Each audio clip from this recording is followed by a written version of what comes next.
parents kicked me out for defending my grandpa when they demanded his money. 17 years in this house, and I felt like a ghost. Not the cool, chain-rattling kind. The kind no one noticed, no one cared about. My parents, well, they had a favorite, and it wasn't me. It was my older sister, Lauren. 19 perfect grades, perfect life. Studying at some fancy business school that cost more per semester than most people made in a year. And my parents, they made sure she had everything, MacBook, designer clothes, even a car on her 18th birthday. Me, if I wanted something, I had to earn it. I worked part-time since I was 15, stocking shelves at Walmart, flipping burgers at McDonald's, anything to have my own money. Not because I wanted luxury, but because if I didn't buy my own clothes, I'd still be wearing the same hoodie from middle school. My parents had one answer whenever I asked for anything. We need to focus on Lauren's future. It wasn't just the money. It was everything. When Lauren had a bad day, we all had a bad day. If I had a bad day, well, no one even noticed. She got to pick where we ate, what we watched on TV. My opinion? Not even an afterthought. At some point, I stopped expecting fairness. I learned to keep my head down, work, and stay out of their way.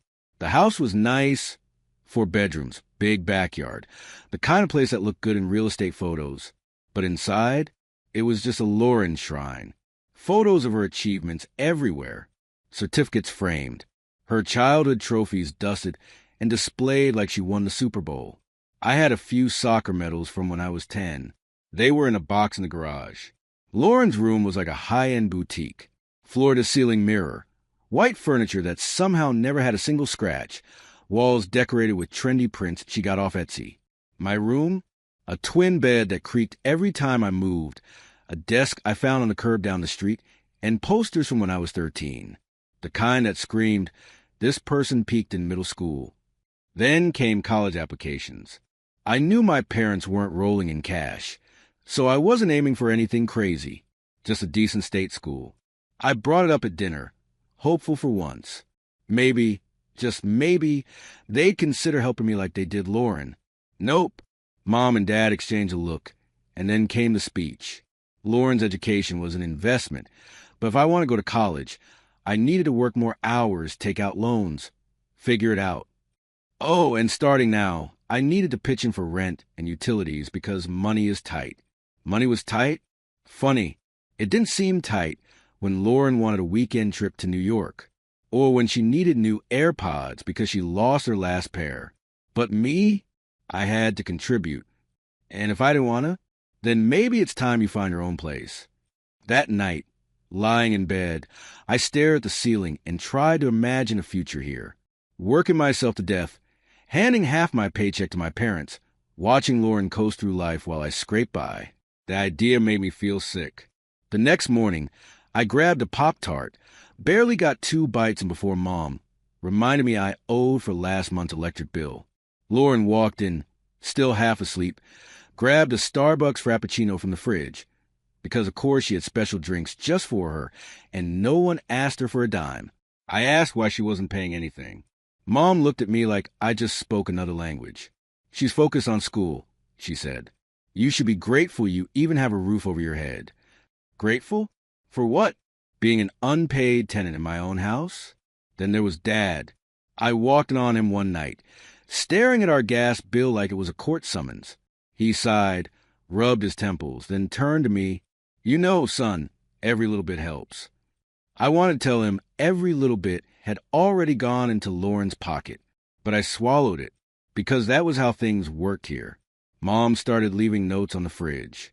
"Don't forget your rent," written in loopy cursive with a smiley face, like it was some friendly reminder instead of them shaking me down for cash.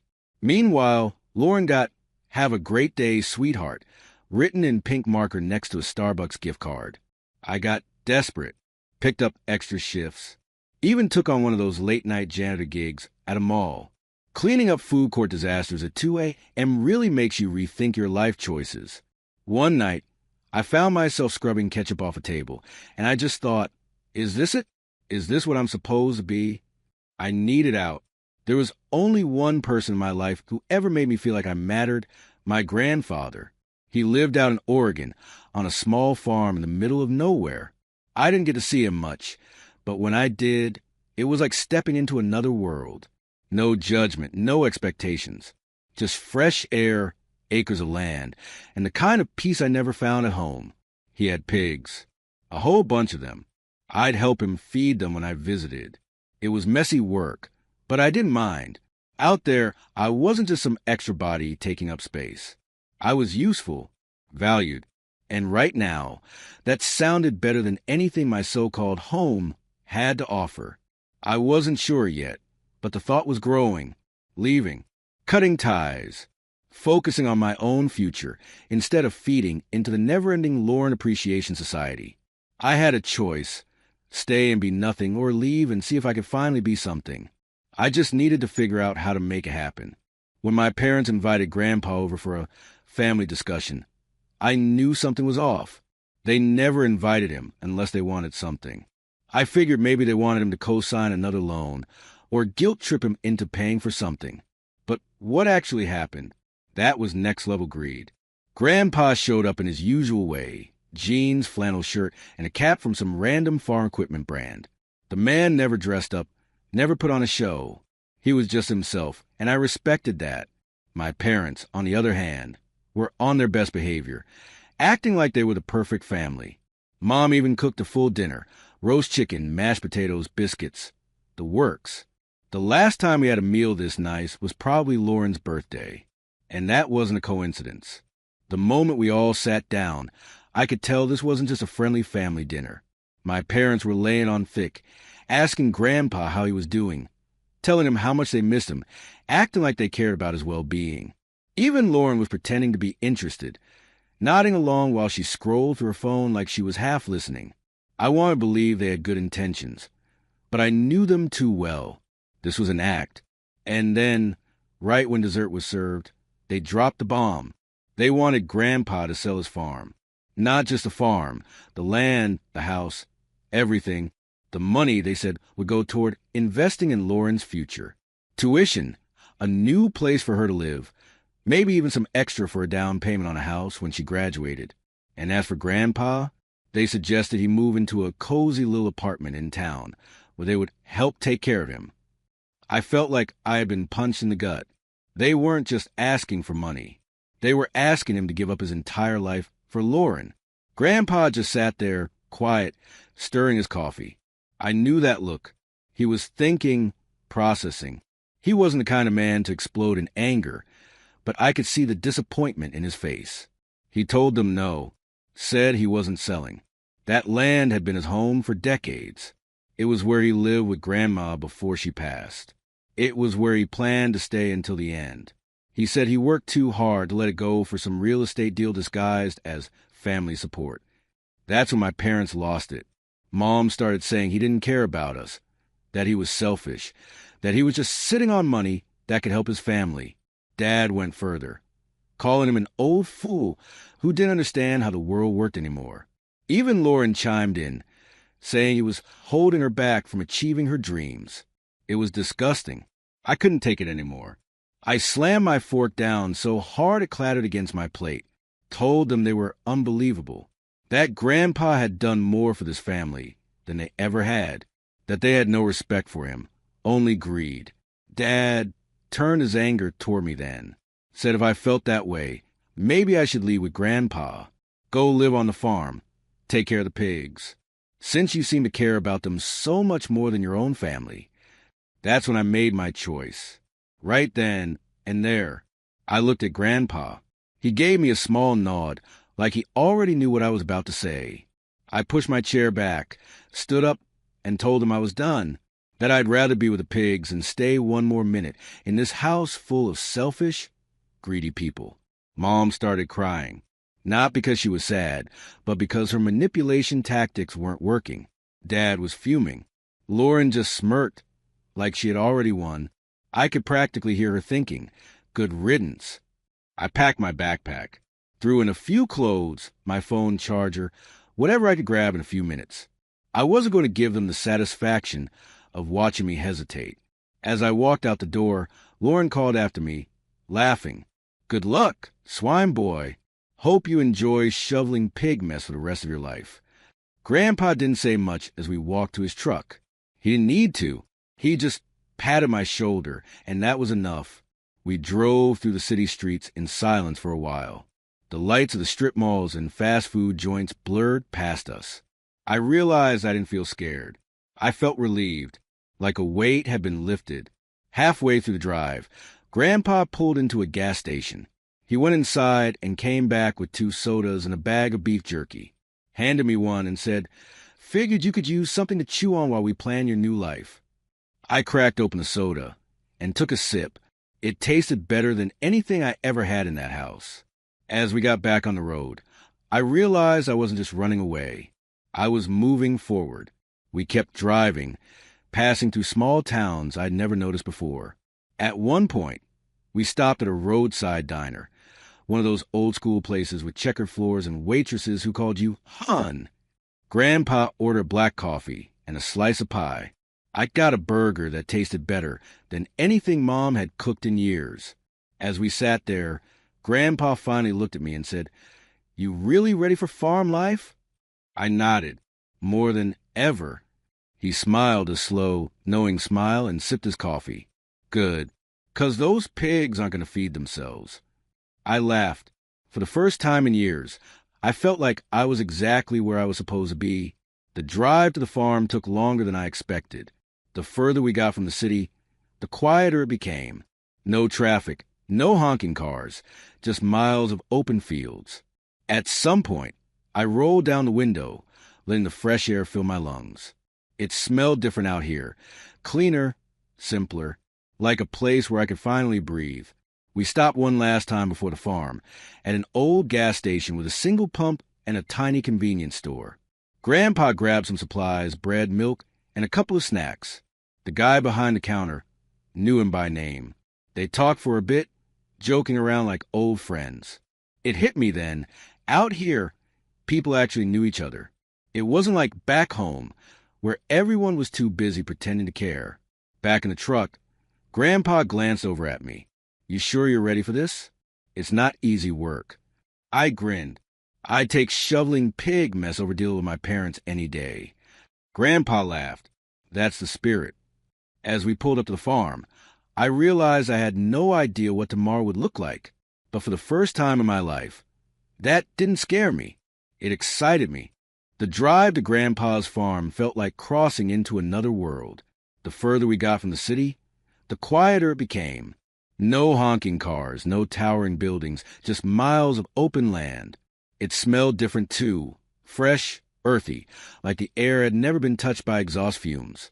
By the time we pulled up the farm, I could already feel the tension in my shoulders easing. The place wasn't fancy. A white wooden house that had definitely seen better days, a big red barn that leaned a little to one side, and acres of land stretching out in every direction. Grandpa parked the truck, and before I even had time to take it all in, I heard them, his pigs, loud, snorting, and definitely aware that someone new had arrived. I had never spent more than a few days here at a time before, but now it was my home, and for the first time in my life, that actually felt like a good thing. Grandpa wasted no time putting me to work. First thing in the morning, I was out there feeding the pigs, hauling sacks of grain that felt like they weighed more than me. Then there was a water trough, which had to be cleaned regularly unless we wanted the pigs drinking muddy soup. By the end of my first day, my back was sore, my arms ached, and I smelled like a barn. But I didn't hate it. Actually, I kind of liked it. No one was yelling at me. No one was looking at me like I was a burden. For once, my work actually mattered. The days started to fall into a rhythm. Up at sunrise, breakfast at the old wooden table, then straight into work. Some days it was fixing fences. Other days it was tending to the small vegetable patch out back. Grandpa showed me everything. How to tell when a pig was sick, the best way to stack hay so it wouldn't collapse, even how to drive the old tractor. I had never learned so much in such a short time, and for once, I actually enjoyed it. This wasn't like school, where everything felt pointless. Every skill I picked up here had a real, immediate purpose. But as much as I liked farm life, I couldn't shake the feeling that there was more I could do. The farm was old school, running the same way it had for decades. Grandpa made just enough to get by, selling livestock and a few crops at the local market. But I couldn't help but wonder, was there a way to make this place thrive instead of just survive? I started paying attention to the other farms in the area. Some had big roadside stands selling fresh produce. Others offered farm experiences where tourists could milk cows or pick apples. A few even had small bed and breakfast setups, letting city folks stay for the weekend to escape the hustle. It was clear that farming wasn't just about food anymore. It was about business. One night, after a long day of work, I was scrolling through YouTube when I stumbled across a video that changed everything.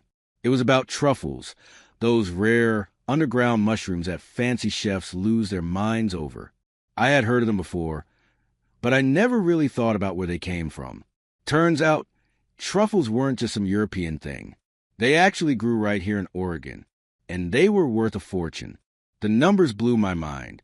Depending on the type, truffles could sell for anywhere from $350 to $1,500 per kilogram. Some farms had entire businesses built around them, using trained dogs to sniff them out in the wild. Others cultivated them on their own land, growing them alongside certain trees, in a process that took years but paid off big time. I had to know more. I spent the next few days diving deep into the world of truffles, how they grew, where to find them, what kind of conditions they needed. Everything I read pointed to one thing. Grandpa's farm was in the perfect location for truffles. We had the right soil, the right climate, and plenty of trees that could host them. It was like the opportunity had been sitting here the whole time, just waiting for someone to notice. The more I learned, the more excited I got. This wasn't just some random idea. This could be real.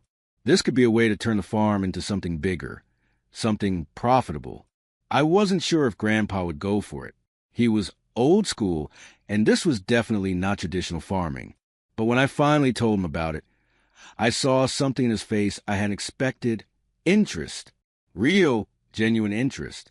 For the next few days, I kept digging deeper into research. I learned that truffles take years to cultivate, but can be found naturally in the wild if you know where to look. That's when I had another realization. Grandpa's land had been mostly untouched for years. There was a real possibility that truffles were already growing there, just waiting to be discovered. One evening, while sitting on the porch after a long day of work, I decided to bring it up again. I laid out everything I had learned, from the conditions needed to how much money we could make if we did it right. Grandpa listened quietly, sipping his coffee.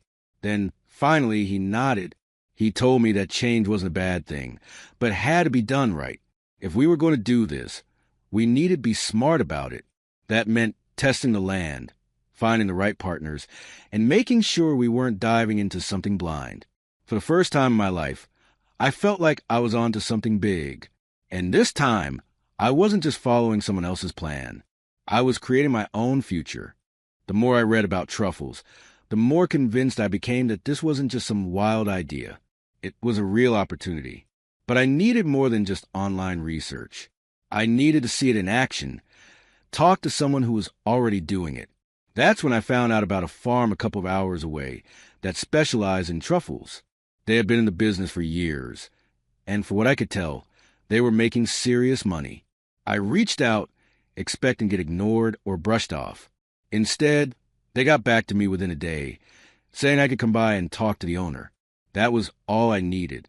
The next morning, I was up before sunrise, hopped in Grandpa's old truck, and hit the road. When I arrived, I was surprised by what I saw. This wasn't some rundown farm barely making ends meet. It was modern, organized, and clearly profitable. Large greenhouses, top-of-the-line equipment, and workers who move with the kind of purpose you don't see on struggling farms. Money was definitely in this business. I pulled into the lot and got out, taking in everything around me. Before I could go looking for the owner, a guy who looked like he worked there walked over and asked what I needed. When I told him I had set up a meeting, he scratched his head and said the owner was in town for business. But then he added something else. The owner's daughter was around, and she knew just as much about the operation as he did. I wasn't expecting much. Maybe a friendly but disinterested farm girl who'd give me a few facts and send me on my way. But then she walked up, and my brain nearly short-circuited. She was gorgeous, not in the overdone, Instagram-filtered way, but naturally beautiful. Sun-kissed skin, deep brown eyes, and a kind of confidence that made it clear she wasn't just here to smile and nod. She introduced herself, Emma. Just Emma. No pretentious attitude, no fake enthusiasm. Just a genuine, down-to-earth person who happened to know everything about truffle farming. We started talking, and before I knew it, an hour had passed. She walked me through everything: how they train pigs to sniff out truffles, the markets they sold to, the costs involved in getting started. She didn't sugarcoat it. The business had huge potential, but it wasn't easy. It took patience, investment, and a willingness to fail before getting it right. She led me around the farm, showing me different setups. Some areas were dedicated to growing truffles under trees they had planted years ago, while others were designed for training the pigs. She even introduced me to one of them, an old, chubby pig named Daisy, who apparently had the best nose on the farm.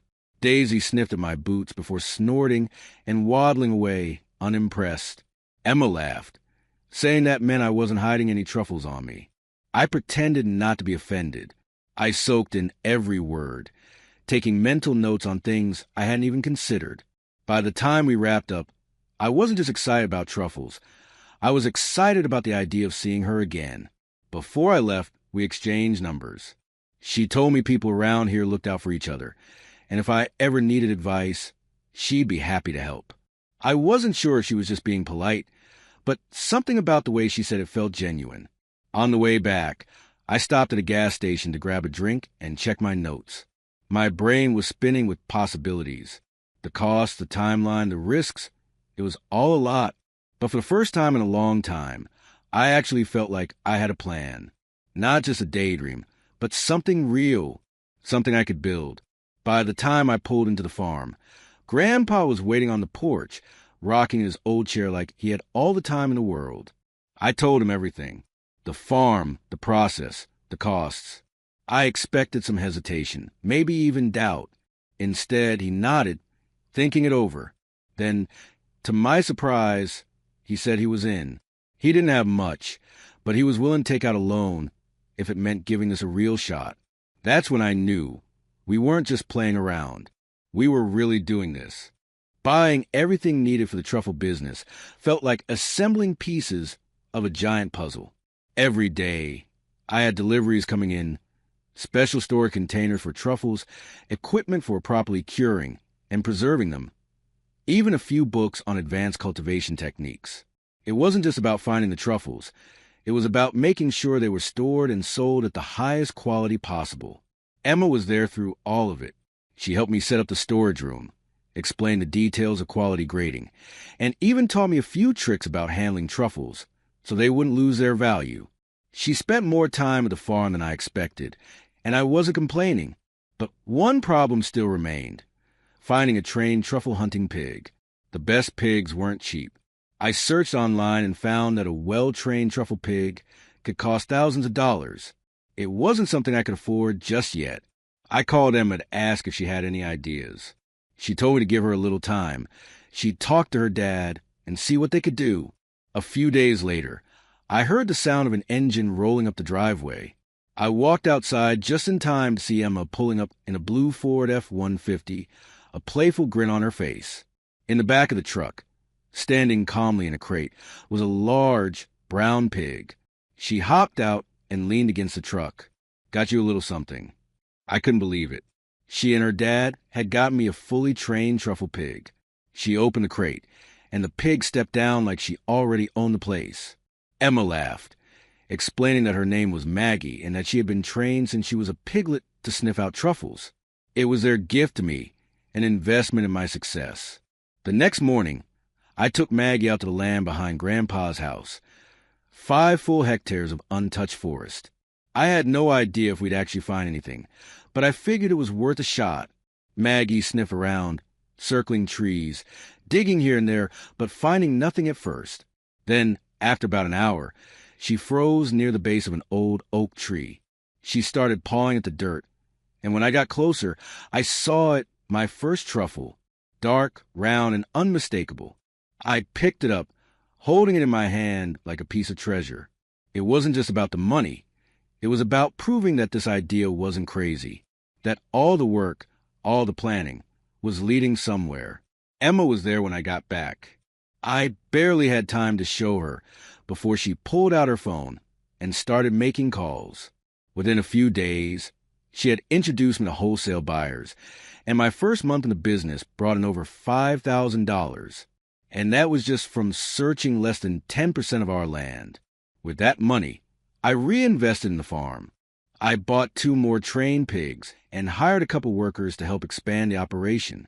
Emma helped me get all the legal paperwork in order, and before I knew it, I wasn't just some guy searching for truffles.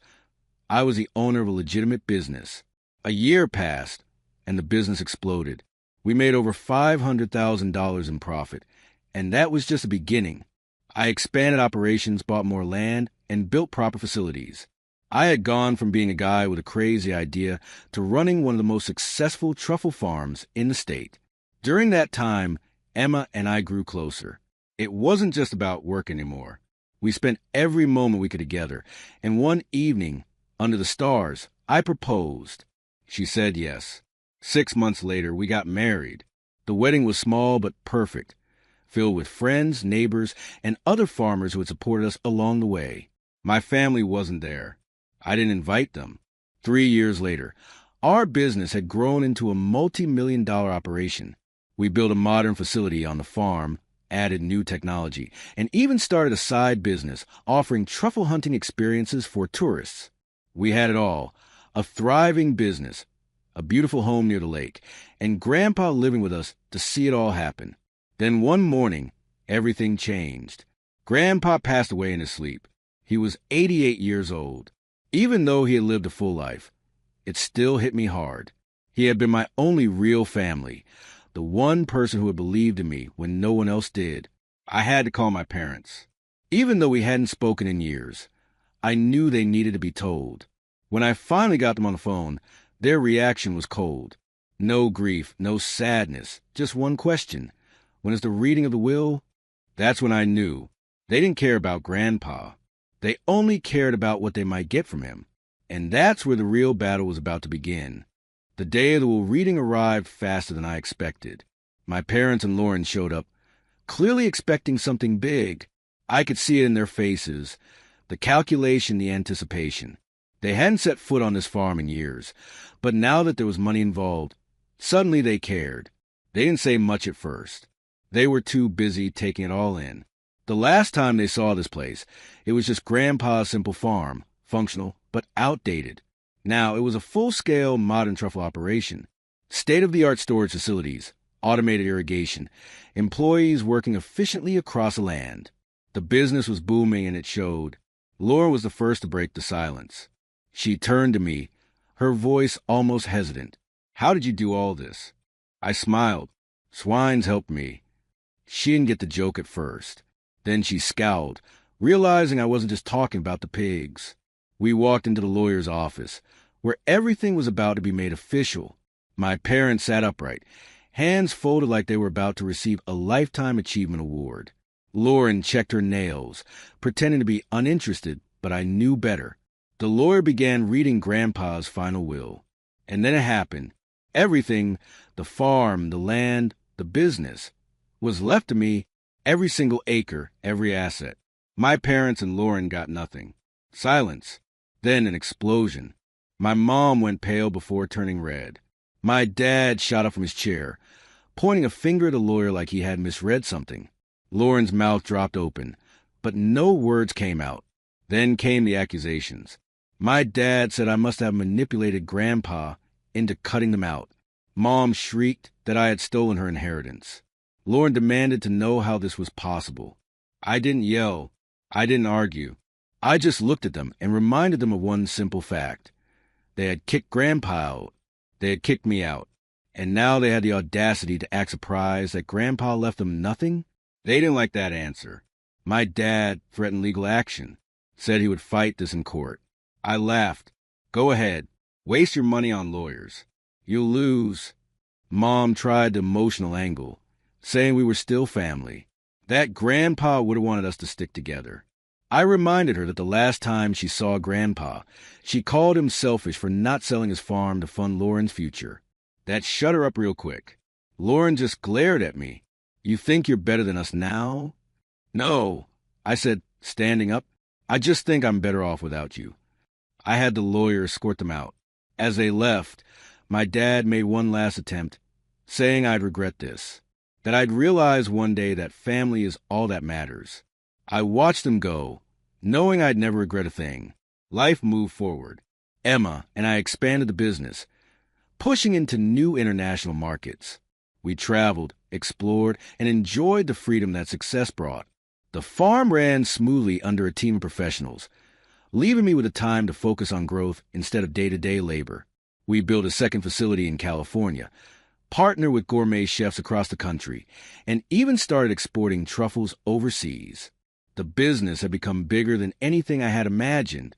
One evening, sitting on the porch, Emma and I reflected on how far we had come. We had built something real, something that mattered.